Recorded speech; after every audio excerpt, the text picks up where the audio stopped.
Hello friends, welcome back to Rashmi's kitchen. ನುಗ್ಗೆಕಾಯಿ ಹುಳಿ recipe ನೋಡೋಣ. ಇದಕ್ಕೆ ನಾನು ಮೂಲಂಗಿ, ನುಗ್ಗೆಕಾಯಿ, ಆಲೂಗಡ್ಡೆ, ಬೀನ್ಸು, ಕ್ಯಾರೆಟು, ಹೀರೆಕಾಯಿ, ಬದನೆಕಾಯಿ ಎಲ್ಲ ತೊಗೊಂಡಿದ್ದೀನಿ.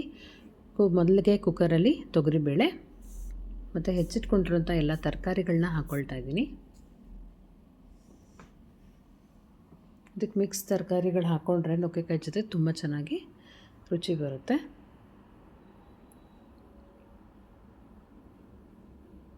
ತರಕಾರಿ ಎಲ್ಲ ಹಾಕಿ ಅದಕ್ಕೆ ಸ್ವಲ್ಪ ಅರಿಶಿನ ಹಾಕ್ಕೊಂಡು ಒಂದು ಸ್ಪೂನ್ ಎಣ್ಣೆ ಹಾಕಿ ಕುಕ್ಕರ್ ಕೂಗಿಸ್ಕೋಬೇಕು.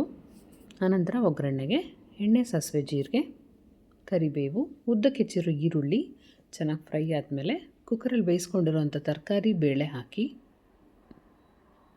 ಮಿಕ್ಸಿಯಲ್ಲಿ ಸಾಂಬಾರು ಪೌಡ್ರು ಹಾಗೆ ಟೊಮೆಟೊನ ರುಬ್ಬಿಟ್ಟು ಇದಕ್ಕೆ ಕೂಡಿಸ್ಕೊಂಡ್ರೆ ರುಚಿಯಾಗಿರೋ ಅಂಥ ನುಗ್ಗೆಕಾಯಿ ಹುಳಿ ರೆಡಿ. ಕೊನೆಯದಾಗಿ ಸ್ವಲ್ಪ ಬೆಲ್ಲ, ಉಪ್ಪು ಹಾಕ್ಕೊಂಡ್ರೆ ಸಾಂಬಾರು ರೆಡಿ.